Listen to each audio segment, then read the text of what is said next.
Assalamualaikum warahmatullahi wabarakatuh. Alhamdulillahirabbil alamin wa bihi nasta'inu ala umurud dunya waddin. Wassalatu wassalamu ala Rasulillah wa ala alihi wa sahbihi wa mawala. Alhamdulillah, kita bersyukur dapat bertemu kembali dalam suasana kita masih selalu dalam lindungan Allah Subhanahu wa taala. Kita merasakan rahmat yang luar biasa yang terus berlimpah yang kita rasakan, dan dari waktu ke waktu kita berharap semoga kondisi seperti ini terus bisa kita dapatkan dan kita bisa menyelesaikan ibadah puasa kita ini dengan baik. Senang dapat menjumpai kembali, dan kita pada kesempatan ini saya ingin berbagi untuk kita semua satu hal yang menurut saya sangat penting untuk kita bisa resapi dan untuk kita bisa hayati bersama. Pasti kita pernah mendengar apa yang biasa kita sebut dengan kebermaknaan.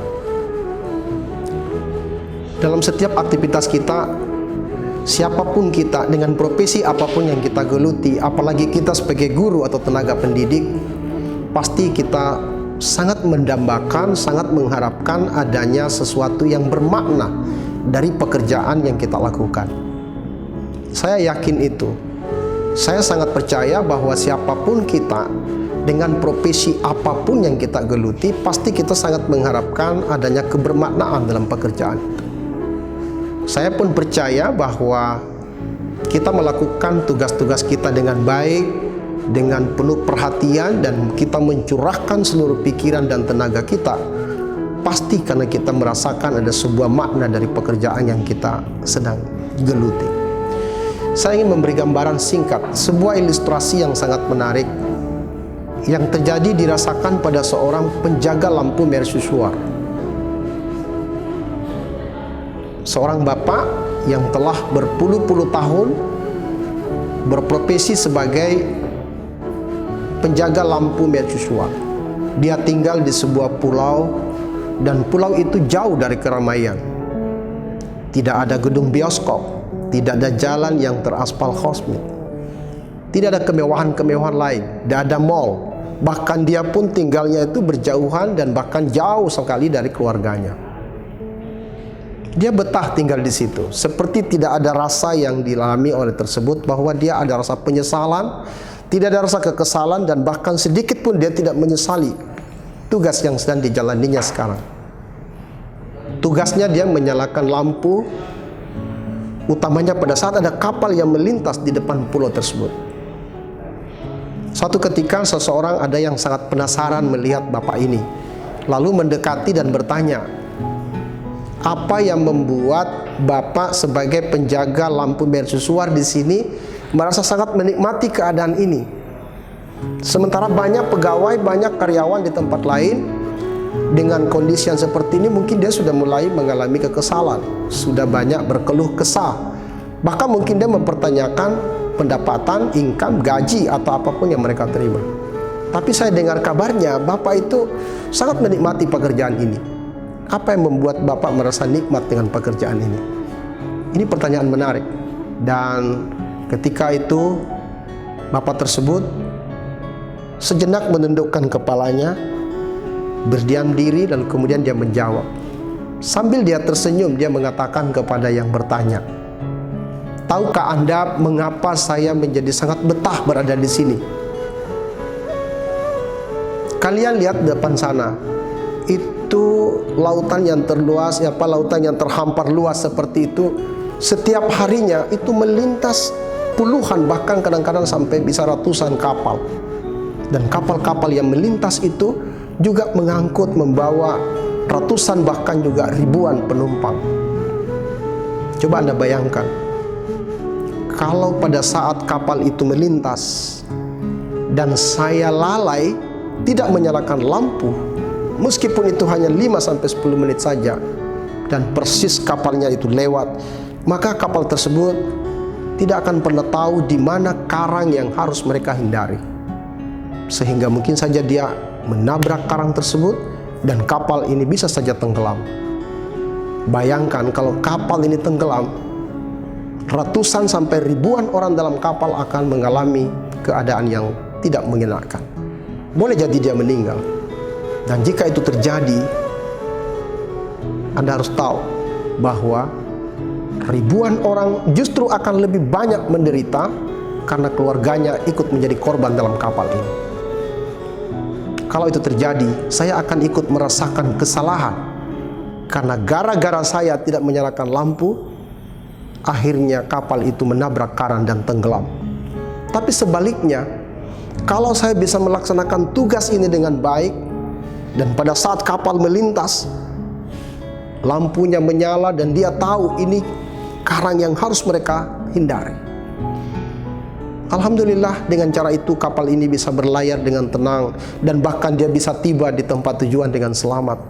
Ketika mereka tiba, orang-orang dalam kapal itu mungkin mengambil handphonenya dan kemudian menelpon sanak saudaranya mengabarkan bahwa dia sudah tiba dengan selamat. Saya bisa membayangkan mereka itu saling memberi kabar dan sambil tersenyum. Saat mereka tersenyum, itulah yang menjadi kebahagiaan buat diri saya sebagai penjaga lampu mercusuar. Kenapa? Karena saya menjalankan tugas dengan baik. Saya melakukan tugas ini dengan tanggung jawab yang penuh. Sampai akhirnya saya bisa menyelamatkan kapal dan penumpang yang ada dalam kapal itu. Inilah yang kita sebut gambaran sebagai orang yang menemukan makna dalam pekerjaannya dan menemukan makna dalam hidupnya. Karena dia telah mengantar orang selamat, dan karena dia selamat, dia tersenyum, dia bahagia. Maka saya pun merasakan kebahagiaan karena mereka telah bahagia. Kalau mereka bahagia, itu karena saya ada di dalamnya, yang ikut menjadi penentu kebahagiaan itu bisa terpancar di wajah mereka. Saudara-saudaraku yang saya hormati, apa yang terjadi dengan kita sebagai guru? Saya tahu bahwa tugas kita tidak mudah. Saya bisa mengatakan bahwa mungkin dari kita bangun sampai kita tertidur kembali, yang namanya guru dengan segala latar belakangnya, pasti kita bekerja, berjuang, bergerak, berusaha, mengajar, membina, mendidik. Saya tahu bukan karena semata-mata kita mengharapkan gaji. Kita rela meninggalkan rumah seharian, bahkan kita rela berjalan kaki, kita rela menaiki kendaraan apa adanya, kita rela duduk di atas PT-PT, kita harus rela menyeberangi sungai, kita harus rela naik kapal untuk kita bisa bertemu dengan sekolah dan anak-anak yang kita akan ajar.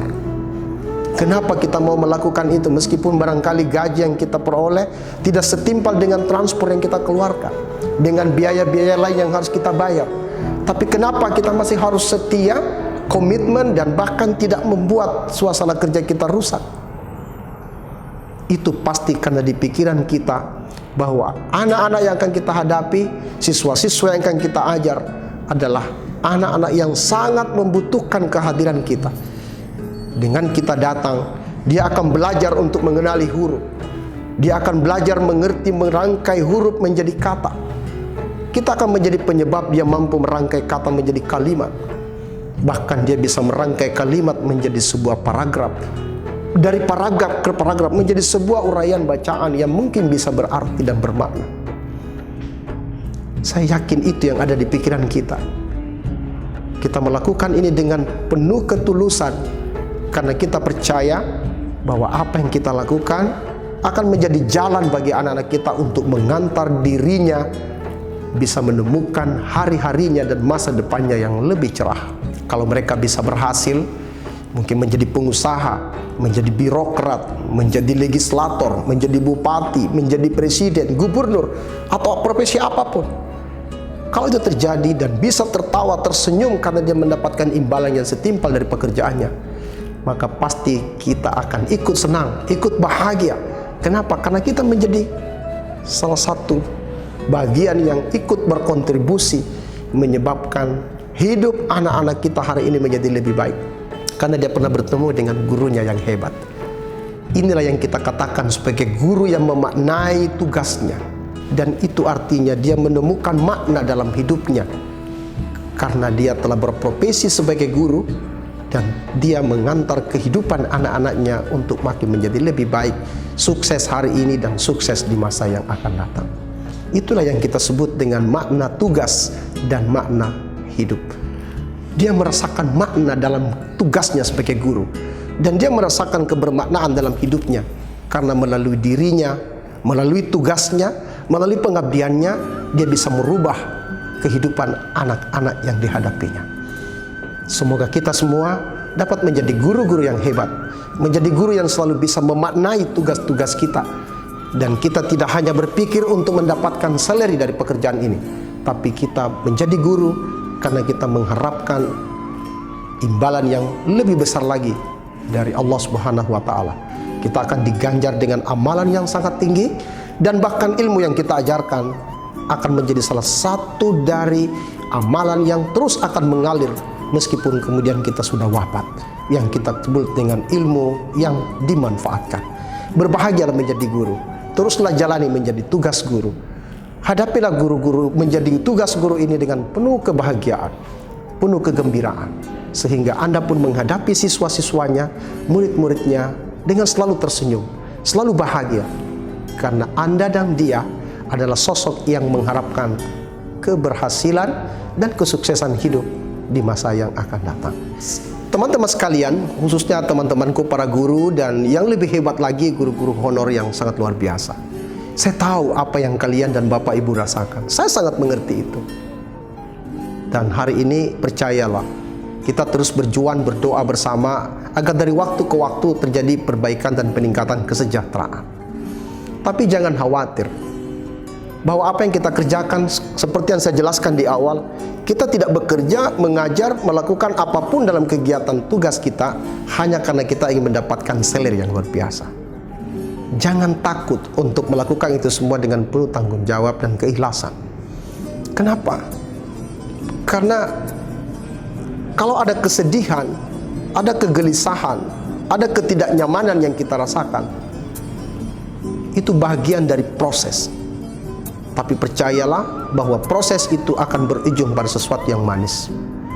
Saya ingin mengingatkan pada kita semua, lebih baik kita merasakan pahit, tapi insya Allah berujung manis, daripada kita merasakan manis tanpa pernah kita merasakan pahit.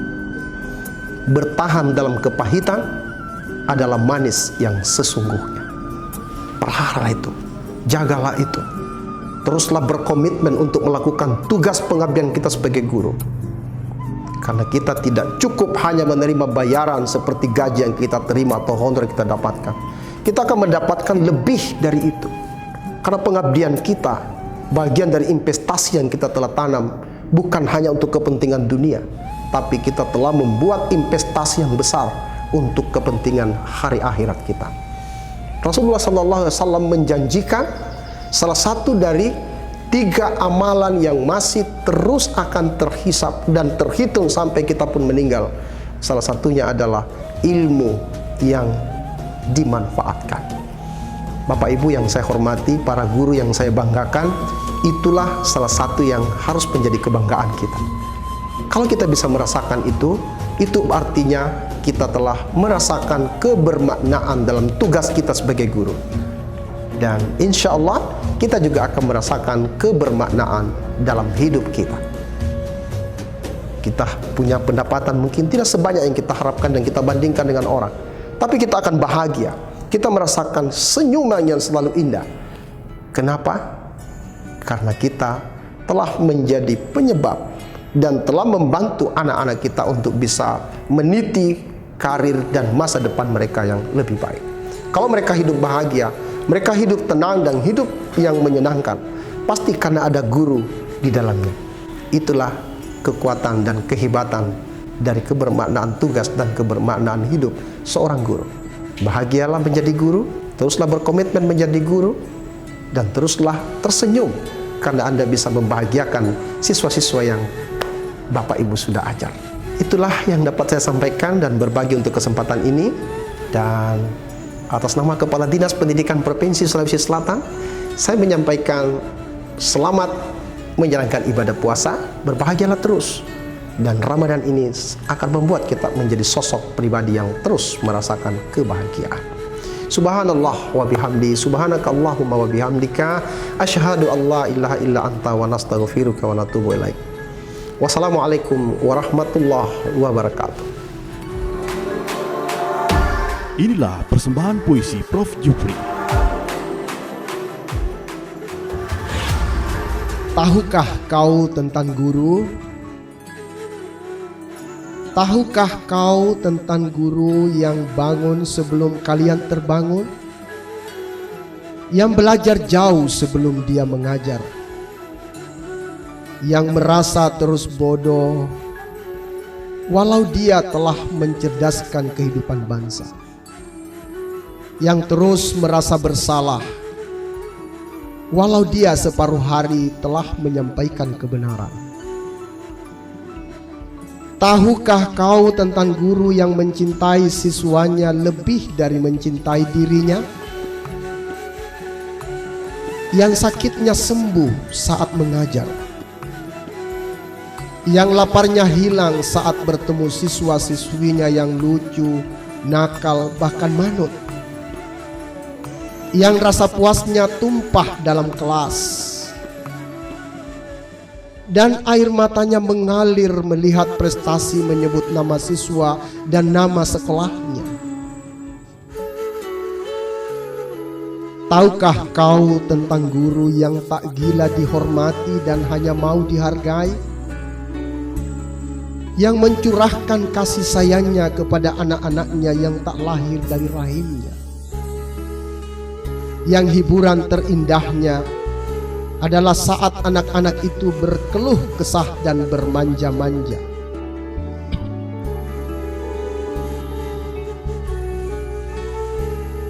Tahukah kau tentang guru yang menangis diam-diam karena mendengar ada siswa yang pernah diajarnya sedang hidup susah, yang menyesali dari saat siswanya terdengar terpuruk?